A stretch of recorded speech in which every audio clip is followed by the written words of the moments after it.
생각할수록 시간이라고 하는 게 참 무섭다. 세월이라고 하는 것이 참 두려운 존재다. 그런 생각을 하게 됩니다.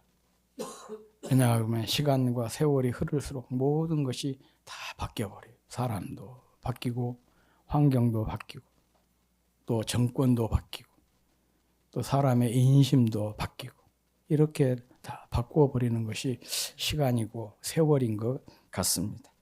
그것을 실감케 하는 것이 바로 출애굽기 1장 사건입니다. 우리가 창세기에서 보면 이집트 사람들이 얼마나 요셉을 떠받들었습니까? 사분아빠네야. 당신은 우리 생명의 부양자고 우리에게 생명을 공급해 주는 사람입니다. 그렇게 하면서 요셉을 떠받들고 또 요셉을 그렇게 떠받들다 보니까 요셉의 가족들이 이주를 해오니까 그들을 얼마나 환대했는지 모릅니다. 그런데 세월이 흐르고 사람이 바뀌고 정권이 바뀌고 또 환경이 바뀌고 인심이 바뀌었어요. 그렇게 요셉의 가족들을 환대했던 이집트 사람들이 이제 이 요셉의 가족이죠. 그러니까 이스라엘 백성이죠. 이스라엘 백성이 막 번창하는 것을 보고 두려움을 느꼈습니다. 그래서 그들에게 노예로 전락을 시켜버리고 또 그 출산을 제한을 시키고 산하 제한 정책을 쓰고 그래도 그게 먹히지 않으니까 산파들을 통해서 이스라엘의 남자아이가 태어나면 죽이도록 해서 남아 그 살해 정책도 폈습니다.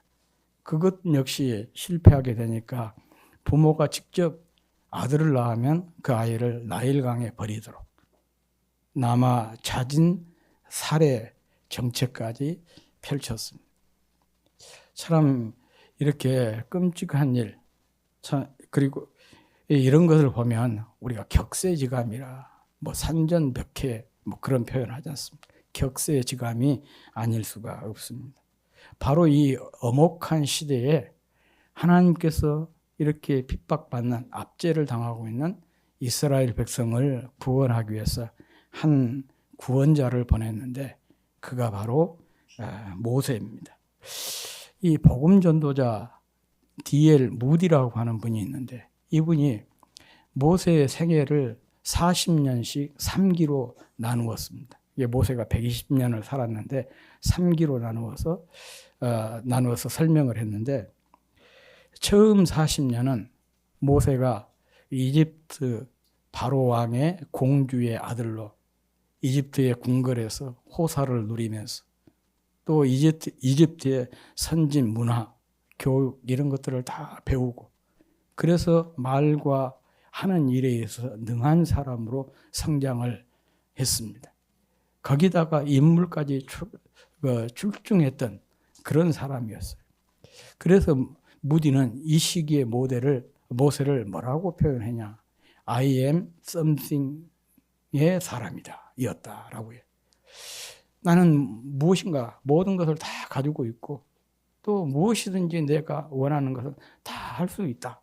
그런 식이라는 얘기예요. 그런데 참 아이러니하게도 하나님은 이런 시기에 모세를 사용하지 않았습니다. 모세가 이제 이 정도 됐으니까 내가 핍박받는 우리 동족을 구해야 되겠다. 그런 마음이 있어서 밖으로 자기 백성들이 일하는 현장을 갔더니 한 이집트인이 자기 동족을 채찍질 하는 것을 보고 격분을 해가지고 그냥 단박에 이집트인을 죽였어요. 그렇게 하면 사람들이 이제 자기를 이렇게 환호하면서 따를 줄로 알았는데 전혀 그렇지 않았죠. 그래서 오히려 이 사건을 계기로 모세는 살인자가 되고 그래서 도망자 신세가 되었습니다. 미디안 광야로 흘러 들어갔고 거기에서 미디안 광야에서 이렇게 양을 치면서 살아가는 미디안의 제사장 이드로라고 하는 사람을 만나 그 사람의 대릴 사이로 그 사람의 양을 치면서 40년 동안 생활을 하게 됩니다. 그 과정을 통해서 모세는 나는 아무것도 아니다. 나는 아무것도 할 수 없다.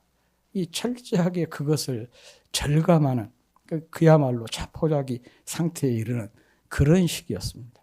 그래서 D.L. 무디는 이때의 모세를 어떻게 얘기하냐. I am nothing의 사람이었다. 그러니까 자기는 아무것도 아니라는 것이죠. 아무것도 할 수가 없어요.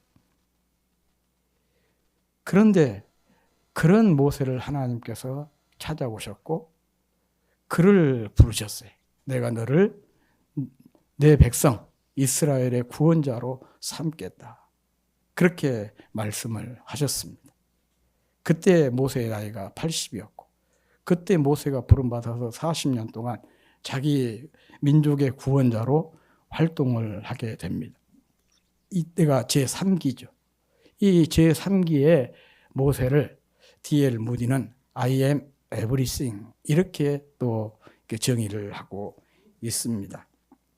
자신에 대한 절망을 통해서 하나님께서 공급하시는 힘과 능력으로 자기 민족을 구원한 그런 시기. 공급하신 그 힘과 공급해 주시는 그 능력으로 자기 민족을 구원하는 것. 그리고 오늘 본문은 그 사명을 가지고 바로 앞에 서서 담대하게 하나님의 뜻을 선포하는 그런 장면의 그 사건 이후의 내용을 기록하고 있는 것이 오늘 본문입니다. 어떤 사람이 자기 집 정원에 이렇게 아무렇게나 가지를 뻗고 있는 보기 흉한 나무들을 전정을 해줘야 되겠다 마음이 있어서 그 나무 가지를 다 쳐왔어요. 깔끔하게. 그런데 사실 그 나무는 자기 아버지가 산에서 파가지고 와가지고 직접 기르고 있는 애지중지 기르고 있는 산 두릅나무였습니다. 이 두릅의 그 새순을 따기 위해서 애지중지하게 기르고 있는데 이 아들이 그냥 다 쳐버린 거예요.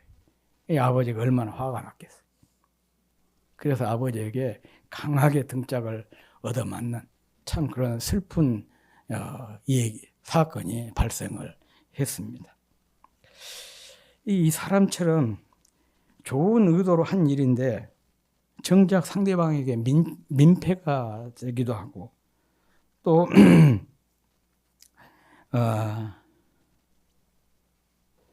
결과적으로 부정적인 상황을 만드는 경우가 왕왕 있습니다. 우리도 살아오면서 그런 그 어처구니 없는 이런 상황을 경험한 적이 있지 않을까 싶습니다. 오늘 본문의 모세가 그랬습니다. 자기 백성을 이 압제로부터 구원하기 위해서 하나님의 명령을 받들고 바로 앞에 가가지고 내 백성을 보내라. 그러면 우리가 광야에서 하나님을 섬기겠다. 이런 하나님의 뜻을 바로에게 전달을 했습니다. 그 내용이 바로 5장 1절의 말씀이에요. 우리 같이 한번 읽어보겠습니다. 시작. 그 후에 모세와 아론이 바로에게 가서 이르되 이스라엘의 하나님 여호와께서 이렇게 말씀하시기를 내 백성을 보내라. 그러면 그들이 광야에서 내 앞에 절기를 지킬 것이니라 하셨나이다. 이와 같은 모세의 명령에 이집트 왕 바로가 어떤 반응을 보였을까요? 모세의 명령에 순종했을까요? 그랬다면은 빈 얘기가 나오지 않았겠죠. 적어도 출애굽기 15장까지 내용은 기록이 삭제되었을 것입니다. 오히려 모세의 이 하나님의 명령이라는 이 말을 듣고 이 바로가 코웃음을 쳤어요. 여호와가 누구이기에 내가 그의 말을 듣냐는 것입니다. 그러면서 오히려 이 한가에서 이런 허튼 생각을 한다. 그렇게 판단을 하고 이집트의 감독관들과 또 이스라엘의 기록관들에게 명령을 했습니다. 지금까지는 집을 줘서 벽돌을 굽게 했는데 이제는 집을 주지 않고 스스로 집을 구해다가 벽돌을 굽되 전처럼 똑같은 양을 구하라는 것이었어요. 더 심한 압제가 시작이 된 것이죠. 다시 말하면 모세가 의도했던 것과 전혀 다른 방향으로 흘러가고 있는 것입니다. 이렇게 해서 사실 모세의 첫 번째 사역은 완전히 실패로 끝이 났습니다. 게다가 백성들에게 엄청난 원망까지 사게 되었어요. 오늘 본문의 21절 말씀입니다. 우리 한번 같이 읽어보겠습니다. 21절 시작. 그들에게 이르되 너희가 우리를 바로의 눈과 그의 신하의 눈에 미운 것이 되게 하고 그들의 손에 칼을 쥐어 우리를 죽이게 하는도다. 여호와는 너희를 살피시고 판단하시기를 원하노라. 이렇게 이 얘기를 했습니다. 참 사실 이럴 때가 가장 난감하죠. 자신이 하고 싶어서 한 일도 아니고 억지로 몰아세워서 그 일을 하게 해놓고 일이 순적하게 잘 되도록 한 것도 아니고 또 이렇게 잘 안 되니까 안 되면은 혼자서 욕을 다 얻어먹고 그런 일들이 우리 인생에서 가끔 일어나죠. 참으로 안타까운 일이 아닐 수가 없습니다. 지금 모세가 그런 상황이 된 것입니다. 정확하게 말하면 하나님께서 이런 상황으로 모세를 몰아넣으신 거예요. 그렇다면 왜 하나님께서 당신이 세운 자신의 종이 승리의 기쁨보다도 실패의 아픔을 경험하게 하신 것일까? 왜 하나님께서 이렇게 참 난처한 상황으로 당신의 종을 몰아넣으신 것일까? 우리가 생각해 보지 않을 수가 없죠. 그런데 성경을 보면 구약시대에 대부분의 예언자들이 그랬어요. 오늘날 많은 설교자들은 예수 믿으면 잘 되고 만사 형통하고 어떤 문제도 일어나지 않고 항상 세상에서 승리자로 드러난다. 그렇게 얘기를 한 설교자들이 많잖아요.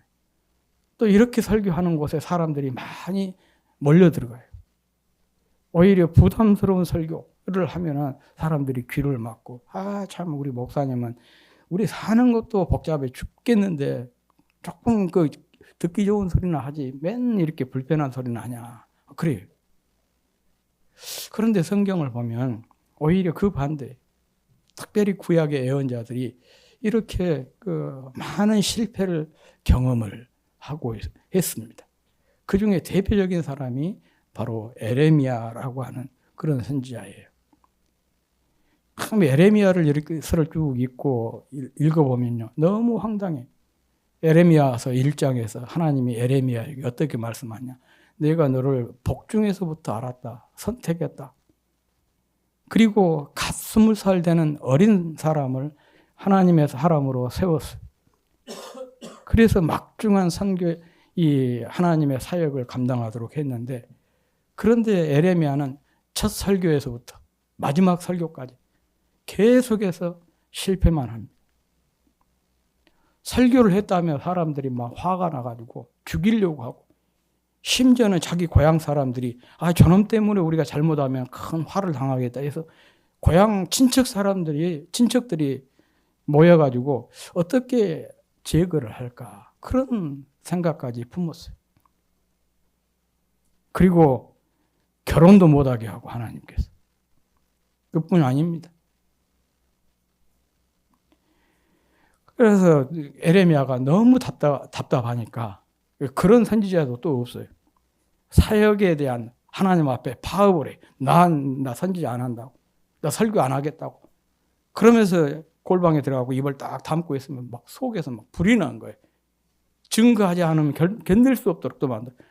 그럼 나가서 또 사람들에게 설교하면 사람들 막 다 죽이겠다고 막 달려들고. 마지막까지 그렇게 했어요. 그래서 마지막에 순교 했잖아요. 철저하게 실패한 그런 인생을 살았던 사람이 바로 선지자 에레미야입니다. 참 저는 그 예레미야서를 지금 성수신학원에서 강의를 하고 있는데 이 강의를 하면서 제가 굉장히 그 감동을 받았어요. 은혜를 받았어요. 에레미야의 실패를 통해서. 하나님의 사역이라고 하는 것은 꼭 성공만 있는 것이 아니고 실패도 하나님의 사역의 일부구나. 그것을 깨닫게 된 거예요. 저도 뭐 몇 번 얘기를 했고 우리 한이 엄마가 절대 그 말 욕먹지 마라 그런 얘기했는데 또 오늘 해야 될 것 같아요. 어떤 사람에게 그런 얘기를 들었어요. 저처럼 이렇게 개척해서 교회가 크게 성장하지 못한 이런 교회 한 목회자들은 실패자다. 그 얘기를 듣고 물론 제 자신에 대한 반성도 했죠. 내가 역량이 부족해서 그럴 수도 있겠다. 또 진짜 하나님이 나를 부르시지도 않았는데 내가 그냥 한다고 이렇게 나서다 보니까 일이 이렇게 자꾸 꼬이나 그런 그 자괴감도 들고 내 자신에 대한 그런 성찰을 많이 하게 된 거고 또 한편에서는 억울하고 그래도 나도 공부도 할 만큼 했고 학교 다닐 때 공부도 잘했고 집에서도 우리 부모에게 시골에서 태생이지만 그래도 그렇게 사랑받았어요.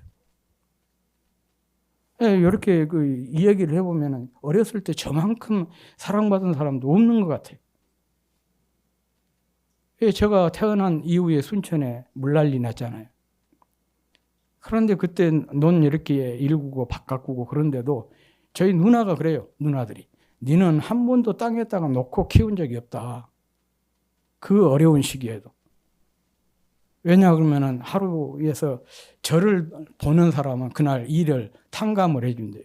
그러니까 밥 먹고 누나들이 제일 먼저 하는 것이 저를 들쳐업고 나가는 거예요. 그러면 그날 농사일에서 면제가 되니까. 그렇게 키웠다는 거죠. 그런 사람이에요. 그런데 목회를 하면서 참 황당한 일도 또 많이 당하기도 하고. 한 번은 저희 어머니가 그러더라니까요. 내가 북극교회 쳐들어가가지고 이 목사님한테 따지려고 그랬다는 거예요. 나는 아까워서 한 번도 일을 시킨 적이 없는데 어떻게 우리 아들한테 모래짐을 지고 일을 시키냐는 거예요. 지나가다가 봤대. 너무 화가 나가지고 목사님 따지려고 그랬다. 혹시라도 올까 싶어갖고 내가 그랬어요. 아니라고. 내가 하고 싶어서 한 것이니까. 목사님이 시킨 거 아니라고. 이런 얘기를 들으니까 굉장히 자존감도 무너지게 되고 정체성이 흔들리게 되고 너무 힘들었어요. 그러다가 이 에레미야서를 다 보면서 제가 깨달은 거 그거예요. 하나님의 사역은 실패도 하나님의 사역이다. 그리고 또 에레미야와 비교를 하니까 나는 너무 행복한 사람이에요. 그래도 제가 설교하고 났을 때 그것이 설교냐 그렇게 얘기한 사람 아직 한 사람도 만난 적 없어요. 적어도 제가 설교하고 딱 나가면 엄지척을 해준 사람이 한 사람이 있거든요. 한이 엄마. 근데 에레미야에게는 그런 사람도 없었어요. 이런 나를 위해서 하나님께서 에레미야를 부르셨나. 그렇게 하면서 제가 마음의 위로를 크게 받았어요. 실제로 성경에 나온 많은 하나님의 종들이 이 실패를 통해서 하나님의 사역을 이루어가는 것을 볼 수가 있는 것이죠. 사실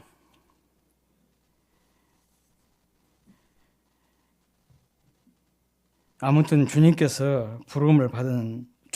부름받은 사람도 그리고 주님의 일에도 실패가 있다는 것 사실을 우리에게 보여주기 위해서 이런 오늘 출애굽기 5장 사건이 기록이 되어 있지 않는가 그런 생각을 해봅니다. 이 실패를 모세가 그의 첫 번째 사역에서 경험하게 된 것이죠. 그리고 그 실패는 하나님의 뜻이 있습니다. 실패에는 뜻이 있습니다. 하나님은 우리를 훈련시키기 위해서 사람의 막대기, 인생의 채찍으로 다루시기도 하고 또 실패라고 하는 것을 통해서 우리를 다루시기도 합니다. 신명기에 보면 이런 말씀이 있습니다. 이 모두가 마침내 복을 주시기 위함이다. 신명기 8장 16절 말씀입니다. 내 열조도 알지 못하던 만나를 광야에서 내게 먹이셨나니 이는 다 너를 낮추시며 너를 시험하사 마침내 내게 복을 주려 하심이었느니라 그랬습니다. 주님께서 주실 복을 받기에 합당한 사람으로 만들기 위해서 때로는 인생의 막대기로, 사람의 막대기로, 인생의 채찍으로 또 이런 실패라고 하는 그런 것들을 경험하게 하신다는 것이죠. 복을 주시려고 해도 그 복을 받을 사람이 준비되어 있지 않으면 그 복은 허사가 되고 마는 것입니다. 그런 점에서 모세의 실패는 모세 때문이라기보다는 오히려 이스라엘 백성 때문이 아닌가. 그들이 복을 받을 수 있는 그런 상황으로 그들을 또 키워내기 위해서 훈련을 시키는 것이 아닌가. 그렇게 해석을 해봅니다. 왜냐 그러면 5장 전체를 쭉 읽어보면 아직 이스라엘 백성들이 하나님의 구원이라고 하는 이 복을 받을 만한 준비가 전혀 되어 있지 않다는 것을 알 수가 있습니다. 그렇다고 해서 또 이 실패가 모세에게 아무런 교훈이 모세에게 그 교훈에 있어서 배제된 것은 아니죠. 모세가 앞으로 직면해야 될 적이 결코 만만치 않다는 것을 보여주고 그러니까 방심하지 말고 하나님을 더욱 신뢰해야 한다라는 어떤 영적인 교훈을 주시기 위함이기도 한다고 볼 수가 있겠습니다. 실패는 끝이 아닙니다. 하나님께 나오라는 하나의 그 영적인 신호와 같은 것입니다. 오늘 본문에 보면 실패에 대한 반응이 두 가지로 나오고 있습니다. 우선 이스라엘의 지도자들의 반응입니다. 15절 말씀 우리 한번 같이 읽어보겠습니다. 시작. 이스라엘 자손의 기록원들이 가서 바로에게 호소하여 이르되 왕은 어찌하여 당신의 종들에게 이같이 하시나이까. 이렇게 있습니다. 문제가 발생하자 이스라엘의 기록원들, 그러니까 이스라엘 지도자들이죠. 지도자들이 바로 왕에게 달려가서 바로 왕에게 호소를 했습니다. 왕은 어찌하여 당신의 종들에게 이같이 하십니까? 문제가 발생하자 하나님이 아니라 이 현실의 지도자를 찾았다는 것은 이것이 바로 당시 이스라엘 백성들의 영적인 상태고 영적 수준을 그대로 보여주고 있는 것입니다. 그들은 하나님의 눈보다 바로의 눈, 바로의 신하의 눈을 더 두려워했던 것입니다. 21절에 앞서 우리가 함께 봉독을 했었는데 그들에게 이르되 너희가 우리를 바로의 눈과 그의 신하의 눈에 미운 것이 되게 하고 그들의 손에 칼을 주어 우리를 죽이게 하는도다 그랬습니다. 하나님의 눈을 두려워해야 되는데 하나님의 눈치를 살펴야 되는데 당시 이스라엘 사람들은 하나님의 눈이 아닌 바로의 눈을 살피고 바로의 신하의 눈을 두려워했던 것이죠. 그래서 모세의 실패는 모세 자신보다 이스라엘 백성을 위한 것이다. 그렇게 제가 말씀을 드린 것이에요. 하여간 그들의 호소는 거절당하고 말았습니다. 17절에 보면 바로가 이르되 너희가 게으르다 게으르다. 그러므로 너희가 이르기를 우리가 가서 여호와께 제사를 드리자 하는도다. 그렇게 조금 그 노역을 조금 감해달라고 얘기를 했는데 바로가 더 완강하게 엉뚱한 소리를 한 거예요. 너희들이 게을러서 그런 소리 한 거다. 다음은 모세의 반응입니다. 모세는 참담하고 억울한 심정을 뒤로 하고 하나님께 돌아가서 하나님께 호소를 했습니다. 22절 말씀입니다. 같이 한번 읽어보겠습니다. 시작. 모세가 여호와께 돌아와서 아뢰되 주여 어찌하여 이 백성이 학대를 당하게 하셨나이까? 어찌하여 나를 보내셨나이까? 모세는 여호와께 돌아가서 문제를 해결할 수 있는 하나님께 호소했습니다. 하나님 어찌하여 라고 탄식을 했던 것입니다. 문제를 만났을 때 우리는 누구를 찾아가야 할까? 또 문제를 만났을 때 누구에게 호소해야 될까?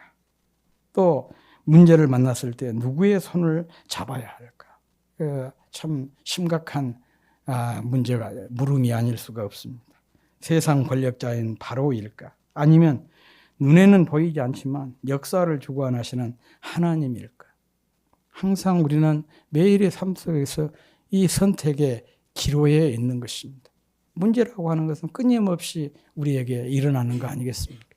이런 문제들 앞에서 내가 어떻게 선택해야 하냐. 이 문제를 가지고 누구에게 달려가고 누구에게 호소하고 누구의 손을 잡아야 하느냐. 이게 정말 중요한 것입니다. 이스라엘 기록관들은 하나님이 아닌 현실의 지도자인 바로를 찾아갔습니다. 그렇지만 그는 오히려 그들에게 문제를 해결해 준 것이 아니라 더 심한 압제를, 노역을 그들에게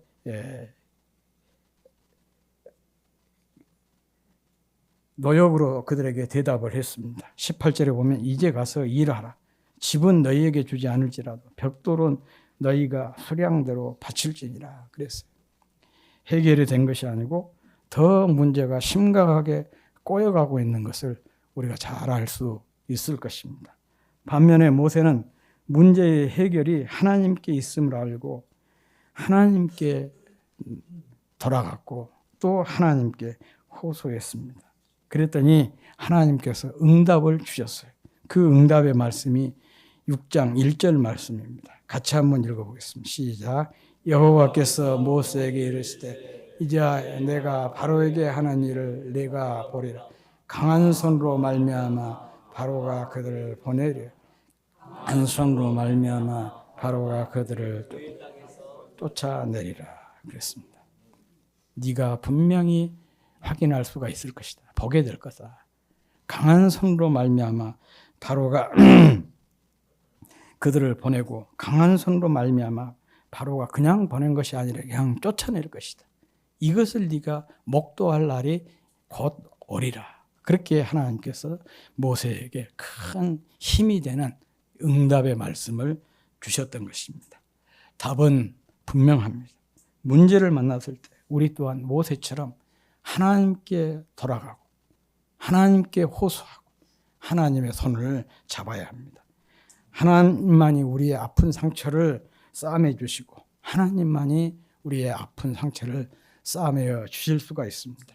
우리가 안고 있는 수많은 인생의 문제들을 해결해 주실지도 하나님이십니다.